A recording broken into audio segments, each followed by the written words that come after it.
Oh hey! Once again I'm doing another reading for a Harry Potter book. After I read the first one to such unfortunately horrendous results, which I'll link that vlog at the top, I kind of said in that video that I would, I guess, continue to sort of like half vlog, half like update on my feelings as I read through the rest of the series. Because in short, I had not expected the first book to be so like underwhelming, like worse than I remember. And if you don't know, which why would you? Of all the installments of the Harry Potter series, Chamber of Secrets is my least favourite. Like in terms of the story, the plot, the events, the characters, it's just my least favourite. So I don't have really high hopes for this book, but I will say I didn't actually film the start of this vlog. I am about like 40-ish pages in, and I don't want to get like too far ahead of myself, but at this point I'm kind of not sure whether it's just because I was really expecting it to be just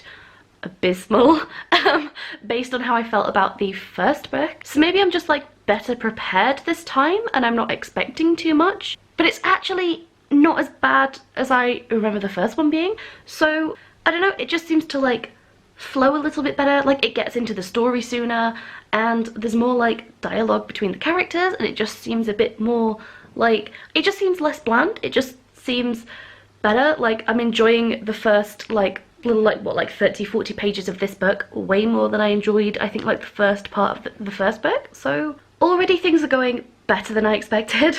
I will say again, just in case you didn't see my first vlog, it has been well over a decade since I have read any of the Harry Potter books, and while I did do a few rereads for the series, I don't think I did any rereads of like the last like 3 books, and I don't think I reread any of the earlier books like while those last like 2 or 3 were coming out. So it's been a long time since I have read these. So this isn't my first time ever reading them, but it is my first time going into these books with like an adult mindset and like a slightly critical eye. Like I'm not professional, I am just really picky and I do love Harry Potter as like a thing, as like a series, but I'm not going to let that cloud my judgment of how I feel about like these books as just books. So with that said, and with the fact that this is going slightly better than the last time out of the way, I'm going to continue and keep updating you, and yeah, hopefully you guys are up for another sort of really casual sort of like check-in style reading vlog, because if not, then I'm sorry to disappoint you, but what are you doing here? Okay, I'll check in later. Okay, hi, hello. It's literally only been like, what, 2-3 pages? This is gonna sound like kind of like a weird like tidbit. This isn't like anything about specifically the book or anything, but just as random Harry Potter questions and things go. At this point, like, Mr. Weasley uses good lord as like an expression of disbelief, you know, rather than like Merlin's beard or something like that, which is obviously like a pretty Christian sort of like expression, I guess. I mean, you can argue that like, you know, it's like a generic term or whatever, but then I also remembered that like wizards celebrate Christmas, so like are wizards religious? And like, does that imply that like wizards believe in Christianity the same as muggles? And is it the same religion? Like, do they worship in the same way? Does this imply that like, because I imagine like that the wizards know more about like their own history and magical history, and that it would be harder to trick a wizard about, like, are we implying, is what I'm trying to ask is, are we implying that potentially like Jesus was a wizard? I don't know. I'm not very like knowledgeable about Christianity, but like a lot of it was the whole performing like miracles and things, and I'm like, well, a wizard wouldn't think that a muggle could do that, so a wizard wouldn't think that those things are worthy of worship, which would mean that he would have had to have been a wizard. Why do they celebrate Christmas? This is not what my vlog is for, but it's just a weird thought. I really don't understand wizard Christmas. Don't get me wrong, I like it. I freaking love Christmas at Hogwarts. Like, it's one of the best parts of like the atmosphere about these books, especially the first book. It's like the whole Hogwarts Christmas scene. I love it, but I don't understand it. I've only just thought of this. It has only just clicked in my head. I'm gonna get back to reading. Hello, okay, so I'm now on page 68, so I think they're just about to go back to Hogwarts, and I thought I would check in again. I just wanted to say that this book is so much, it just feels so much better than the first one, which I didn't expect to be saying, considering how surprised I was by how bad the first one was, in my own personal opinion, like compared to what I remember. And also with this being like my least favourite like story of the series, I'm just really surprised by how much I'm getting into this one, as opposed to like the first one was just really hard for me to get into and I wasn't actually enjoying the reading experience. Even as someone who is like a long time fan, this one I'm actually enjoying the reading experience. Like, it's fun so far. Oh, and I almost forgot, earlier back when they were at the Burrow, there was that like scene where, or it like gnome tossing, like they're getting rid of gnomes from their garden by like spinning them around and throwing them really far, and like I just, that if you've ever played the Harry Potter video games, that is such like a moment from the games. It's like, it seems so ridiculous, it seems like such a weird part of the game and such like a pointless exercise and such like a weird mechanic that doesn't contribute really to the story of the game, but seeing it written in the book, it is performed in the game like exactly the same as it is in the book, and I'm like, did J.K. Rowling like have in mind like,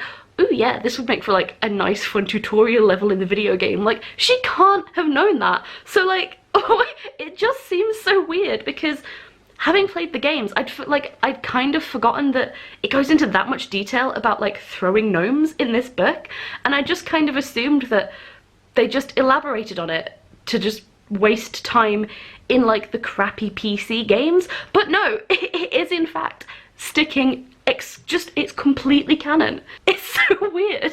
Oh my god, okay, yes, but gnomes aside, I just feel like it feels like the writing is improved. The characters just seem to have so much more personality in this one. Like, I remember thinking that in the first book, it was like, people didn't really speak very much, and when they did, it really wasn't with like a lot of character, a lot of personality, a lot of like unique voice, and Harry especially just barely talked in the first book. Whereas in this one, it's like I can tell the characters apart by their speech a lot more than I initially could in the first one. Like, it seems like people have much more personality, and I guess it's because like we're coming back to these characters, we're revisiting them, so like we know more about them, and it's just building, do you know what I mean? It's like, it's less childish, and like the characters feel more distinctive. And like, what I mean by like less childish is, I know that this is written for children, and people being like, oh well, it's a children's book, it's like, just because it's for children doesn't mean it has to be written bad. So when I say it seems more childish, I mean like it seems like it's for a much younger audience. Whereas I feel like, I really feel like that with the Philosopher's Stone, J.K. Rowling it really seemed like it was written for a much younger reader than like the character's age. Like, Harry's 11 and yet it did not seem like the kind of book written for an 11-year-old. Bearing in mind, in Britain, 11-year-old is the age that you go to high school. Like, this is a story about children going to high school, so this should be written for high schoolers.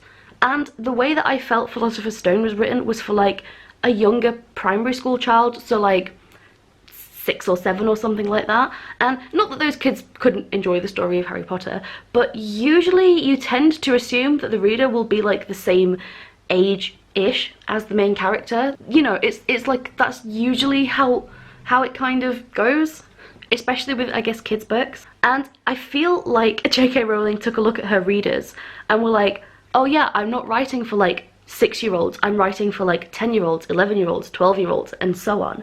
And I don't know, it just seems like, not that it's aged up that much or anything, it just, the writing is less obviously simplistic, it's less like, it feels less patronizing, it just feels like normal children's writing. It doesn't feel like, I'm not getting annoyed reading it like, why is it so simplistic and cringy? Like, this doesn't really feel that simplistic and cringy, it just feels fun and whimsical, and I really like that that's improved from the first book, because that was one of the things that I really hated about the first book, and I'm not noticing it so far. Granted, I'm only on page 68, but I feel like I can really tell the difference between the way that the first book was written and, like, you know, just the narrative in the second book. It's just so much better. Case in point being, I'm enjoying the words on the page more than I did the first time, even though I like this story less. With that said, I'm going to keep reading. Hello, hi. So I am now currently just over 100 pages in.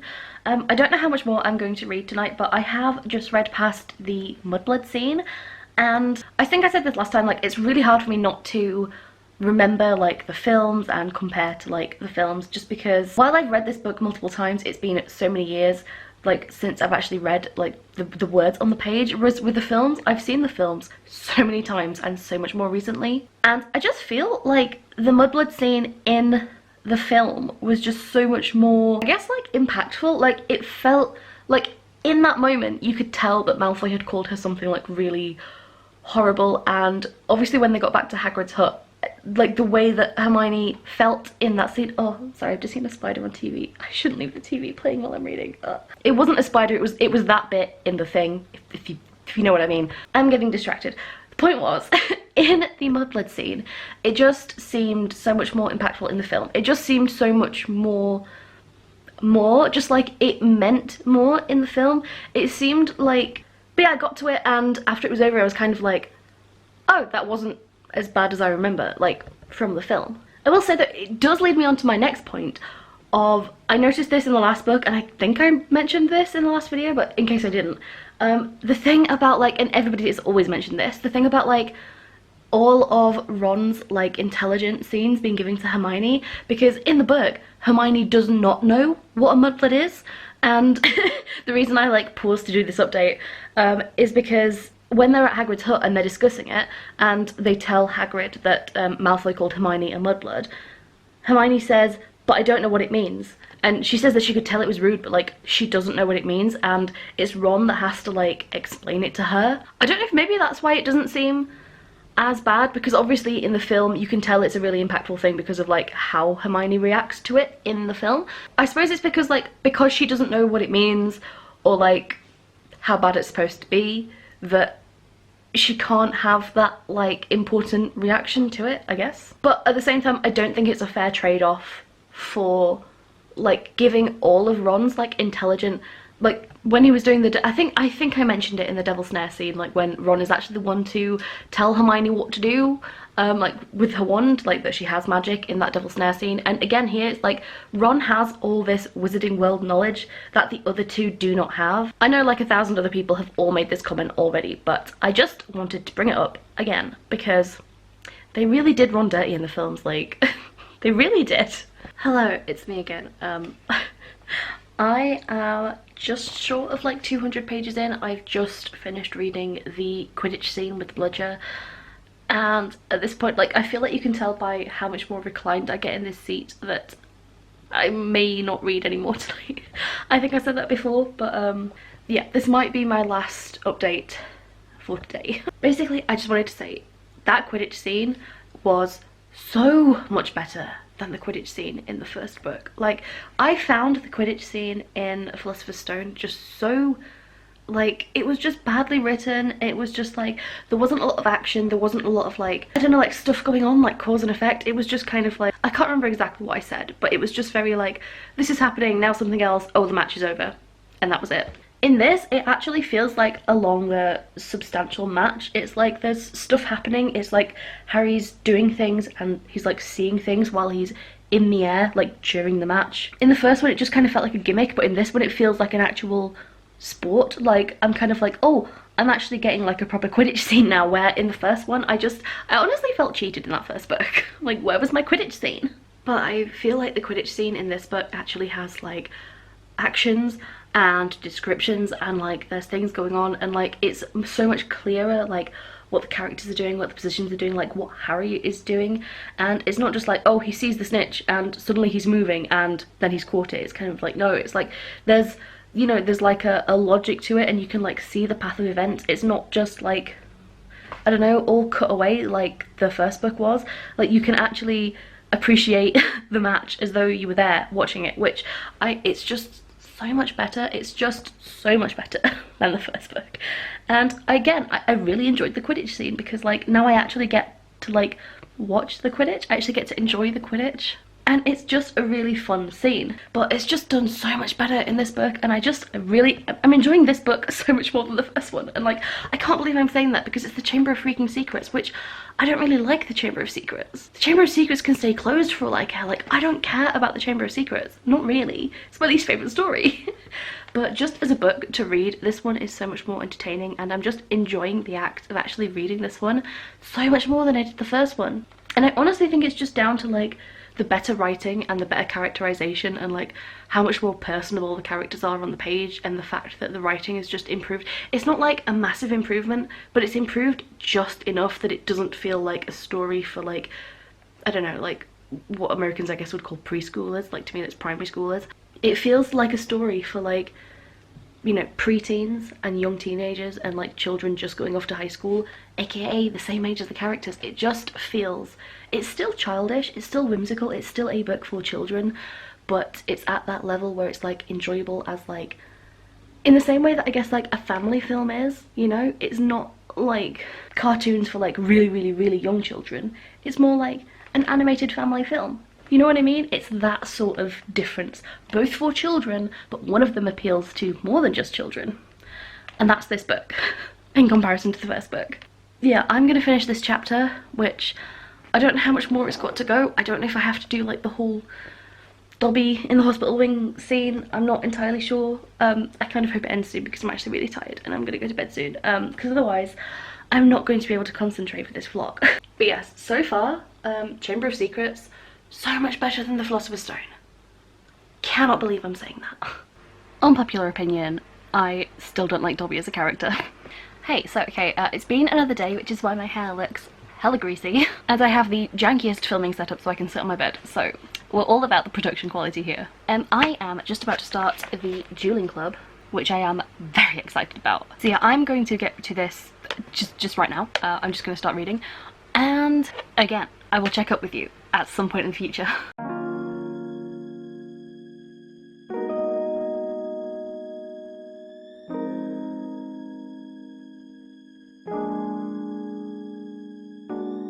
Okay, I feel like it's appropriate to say, while I'm like not as big of a fan of the Chamber of Secrets as like a story, it's kind of hard because like I've already said that I like this book better than the first book, even though I'm more fond of like the story of the first book. That said, I do think this one is objectively just a much better story overall. Even though I still prefer the Philosopher's Stone, I still think that objectively, like, this is the better story. It's like the mystery to unravel in this one just feels so much more like pressing, and it's not just like random vague stuff about Harry or happening specifically to Harry. It's like, it's the whole school. It's like it feels so much more alive. It feels so much more like real and tangible because it's like all the students are reacting to it. Like it's a school-wide thing and everyone's behaving differently, and it's just like I really like just how much more towards the forefront this like story is compared to the last one, which was just very much just like Harry and his friends just like running around doing stuff unbeknownst to like anyone else. This is like, no, everyone is involved, everyone knows what's going on, everything's like, it's the whole school. And it just feels so much better. It's just so much more interesting when it's the whole school. I cannot believe I actually have praise for the Chamber of Secrets. Like, really? Do you know what? It's just such a little thing, but like, I just really like that some of the students that like bullied Harry before, when they thought that he was like definitely the heir of Slytherin, like once Hermione's been attacked and they realise that like it's definitely not Harry doing it, I like that they come over and like they just apologise and they like come to work with him. They're like, oh, we shouldn't have done that, let's all go be friends. And I'm like, do you know what? That's so nice. I think they're Hufflepuffs. Like, I just really like that. I just really like that some little things come back round again and it's like, oh, actually, that's quite nice. Page 308. Pipes. I swear to God, I could do a whole goddamn rant video on pipes. Maybe one day I will talk about how ridiculous this is as an explanation. Like, I still don't understand pipes as an explanation for how a basilisk gets about the school. How is it getting out of the pipes? Like, I don't understand. Like, how big are these pipes? Where do these pipes go? Are the pipes behind the walls in a camp? Like, I know it's enchanted stuff, but like, come on, pipes? I still don't buy that it's pipes. I'm sorry. The number one most unbelievable thing in the whole goddamn Harry Potter universe is the fact that there are pipes that can accommodate a basilisk that must open out into like an opening or entranceway or something big enough for a basilisk to get through, because guess what? It's not coming out of a tap, is it? I swear to God. Like, one of these days I'm gonna do a whole goddamn rant video on fucking pipes. I've made this comment on Twitter before. I've had people rant at me on Twitter about like their theories about how the pipes are supposed to work, none of which are canon. You're just making excuses for the fact that pipes was the best that J.K. Rowling could come up with for like why a basilisk gets about the school. Like, don't at me. I don't buy pipes. Okay, I'm done. I definitely liked that one so much more than the first one. I'm actually like, I have such an urge to keep reading. I have such an urge to just like move straight on to Prisoner of Azkaban and just keep going. After I read the first one, I could not wait for it to end. I didn't enjoy reading it, and like I was not looking forward to this one at all. But now that I've read this, I'm like, it just improves so much on like the things that I think made the first one not that great. And I'm actually really excited to continue reading this series. Like, I'm really excited to read Prisoner of Azkaban. But like, this was such a turnaround. Yeah, so I really like this one. Ginny Weasley is the perfect example of why you shouldn't be chatting to unknown men in an online chat room, because you never know when they're going to turn out to be like the teenage manifestation of some Dark Lord soul, and honestly, you just can't be taking chances like that.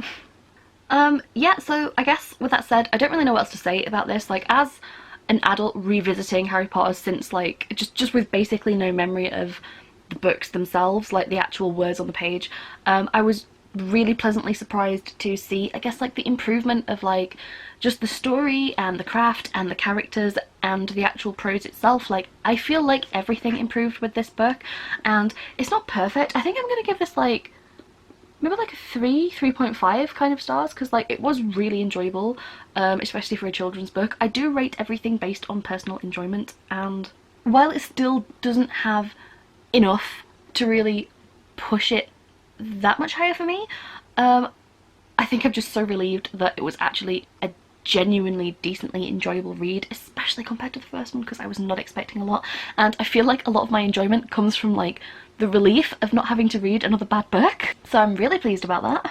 I realised this video was just a total mess and I didn't really plan it, and it probably looks like, let's be honest, this vlog footage is going to be real janky, but so yeah, hopefully if anybody is watching this, I am actually really glad that I read this one, and I feel like I have a newfound appreciation for this entry in the series. It was always my least favourite, but now that I know it's not my least favourite, at least where the books are concerned, I guess it's just my least favourite plot, because it's not like the origin, and it's not like, you know, 3 to 7, which are the better books.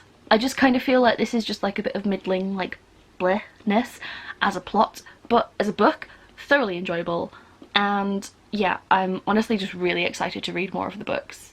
I just really love the Harry Potter series so much, and I'm just really glad that I'm actually enjoying them again, because I did not enjoy that first book, but I'm just so glad that like I can just enjoy actually reading them again. It's more than I can ask for at this point. So yeah, I'm real excited to get onto our emo phase of Prisoner of Azkaban, hopefully really soon. Maybe like I'll read another one next month. Maybe I'll just try and read like one a month for the foreseeable future, potentially. But yeah, really glad I read this, really enjoying it. I think I am going to continue to like film these. I will try and, you know, up the production budget of the next one. Yeah, I think I'm just really glad I'm doing this reread and actually like refreshing how I feel about them, and like, because I don't feel like I can ever really talk about this series like in terms of the books as well as I used to as a kid. I feel like I've forgotten so much that like I need this refresher to like really figure out, you know, just I guess how I feel about them, and it's really nice to see them like from a new perspective. I really like that, and yeah, I'm finally having fun with this reread, so I think I will continue to like film the rest of them, and hopefully I guess how I feel about these, and yeah, I'm enjoying it, so I'm just gonna keep doing it, and you don't have to watch it, but I'm gonna keep doing it. So with that said, that is it from me, and hopefully you guys enjoyed this. If you did, if you're interested in my like rediscovery of like the original Harry Potter canon, then hopefully this was satisfying, entertaining, enlightening, I don't know. So yeah, from me and my like really bad makeup, I will hopefully see you guys in the next video. Bye!